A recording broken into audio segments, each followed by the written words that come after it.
involved shooting. And we are learning this shooting happened in the 700 block of Franklin Gateway. That is where we find 11 Alive. Stuffy Dixon, she has the very latest information for us. Stuffy?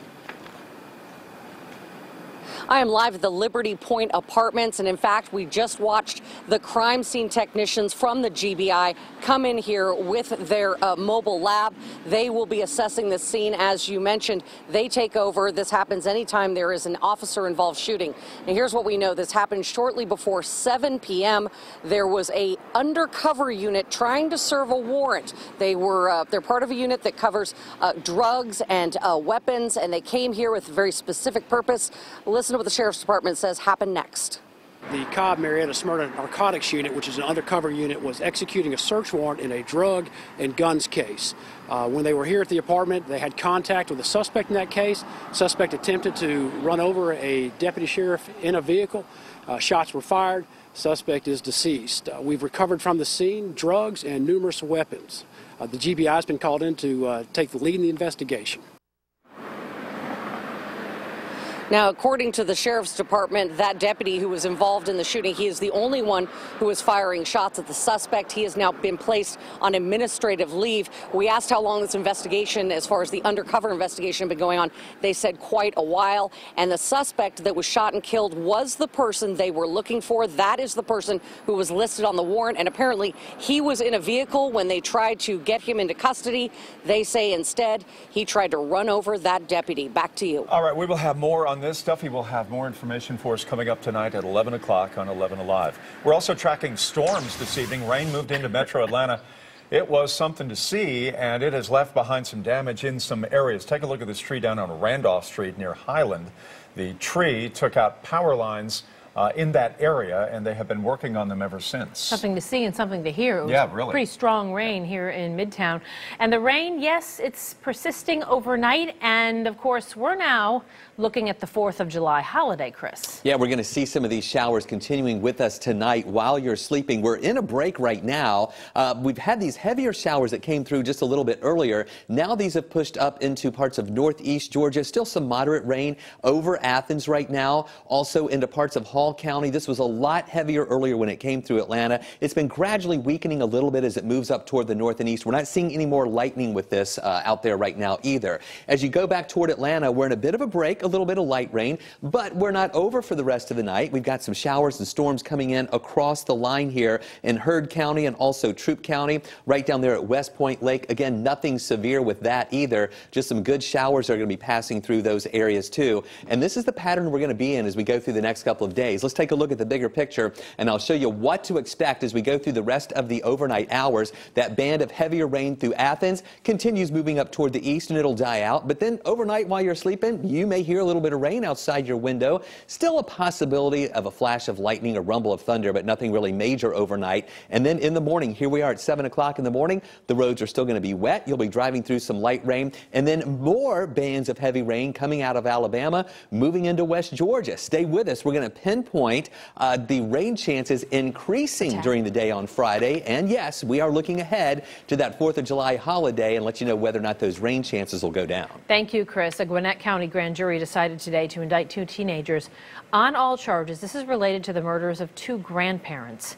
The couple's granddaughter, a 17-year-old, Cassandra Bjorge, and her boyfriend, 19-year-old Johnny Ryder, are facing murder charges after allegedly stabbing and beating Wendy and Randall Bjorge inside their home in Lawrenceville. Police found the grandparents' bodies April 8th and immediately started investigating the teenage daughter and her boyfriend after learning they had allegedly beaten Ryder's sister and her boyfriend that very same day. It's really sad because of the children. Yeah. We want to warn you, this next story is graphic. A Gwinnett County mother was tased, burned, and then raped in front of her young son. 3 teenagers have been arrested for their alleged role in this crime. 19-year-old Jose Ramirez, 17-year-old Francisco Palencia, and a 15-year-old girl who allegedly drove the 2 in a getaway car. Police are not releasing her photo because of her age. Officers say just before 3 a.m. on May 12th, the 23-year-old mother walked into her apartment with her 1- and 4-year-old children. She saw two men wearing ski masks and dark clothing. The woman then says the men stunned her with a taser, threw boiling hot water on her, and then ransacked her apartment. As if that was not enough, she says one of the men raped her in front of her 4-year-old son. We spoke with a property supervisor, Hector Molina, about this incident. He says days after it happened, the victim grabbed her children and then ran away. Probably she was scared, or who knows, but probably she was scared. According to an incident report obtained by 11 Alive, the break-in and rape happened just 4 days after 3 people, also wearing masks and black jackets, attempted to break into one of the woman's bedroom windows. It is not clear if the same people were involved both times. If you are not working, you're not getting paid. That is the tough reality in a memo sent to employees at a bed-bug-infested company in DeKalb County. 11 Alive's Chris Hopper has that memo tonight. He actually first broke this story last week. Chris? Melissa, if workers inside this bedbug-infested building in Chamblee decide I don't want to go to work anymore, or I can't because I've been bitten, or we're not working because the building is shut down, this memo says you better qualify for workers' comp, have vacation time built up, or you're not getting paid. Winter Phelps had enough. It makes me itch thinking about it. The now former Wipro call center employee resigned Wednesday in the wake of the bedbug infestation. Not only can I bring it home to my bed where I lay every night, but it can spread throughout my house. Tonight, a memo obtained by 11 Alive lays out what employees can do. Wipro says employees will be paid for all hours worked. If an employee has a medical issue related to bedbugs, he or she can file a claim through the workers' comp program.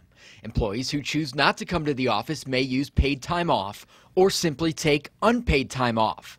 That memo says the same rules apply even if the company has to shut down the building for treatment. That is something that's occurring through no fault of the employee. Tonight, Attorney Ed Buckley says this policy is troublesome.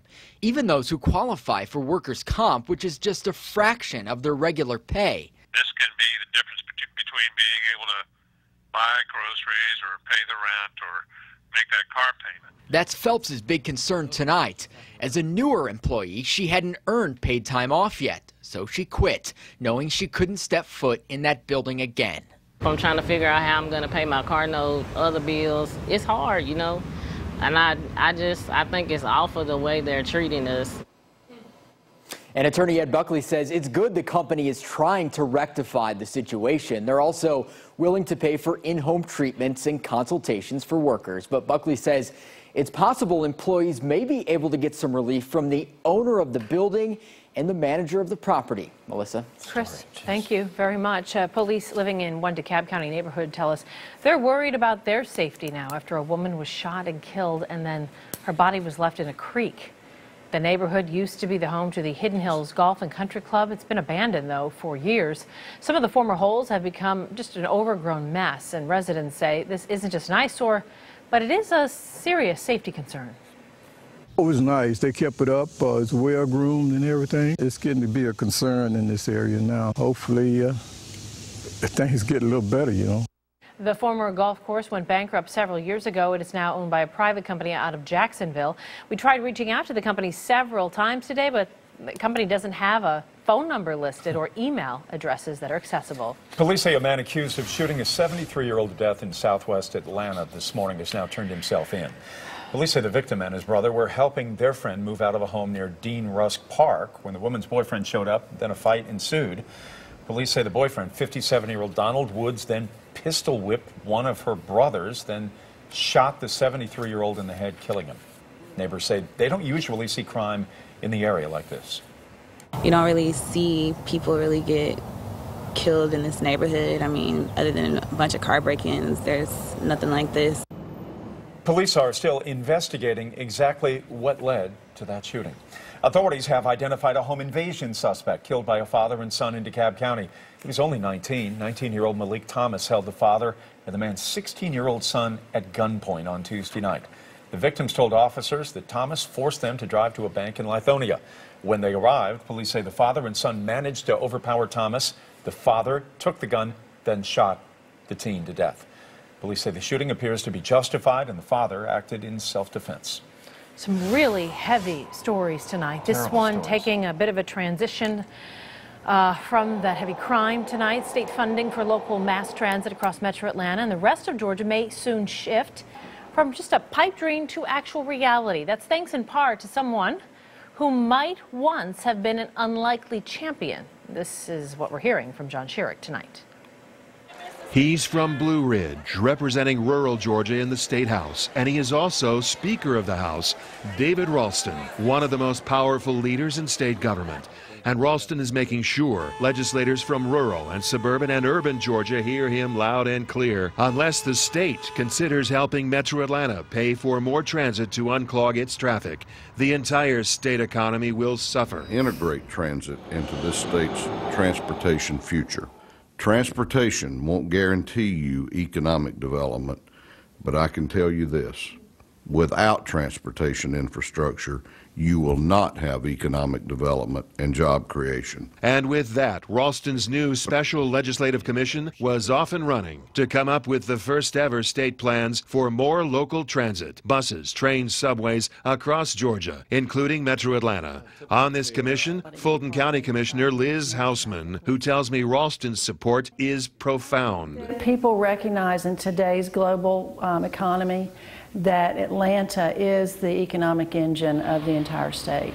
And without the success of Atlanta, it's hard to have success in other parts of the state. So it turns out a rural Georgia legislator's willingness to consider statewide transit funding with local control within perhaps 5 years might be what finally loosens this Gordian knot. In Atlanta, John Schierick, 11 Alive News.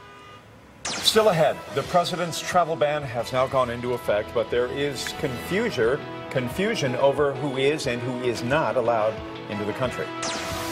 A major turn of events for a former Cobb County high school football star now charged with rape. Why those charges were dropped.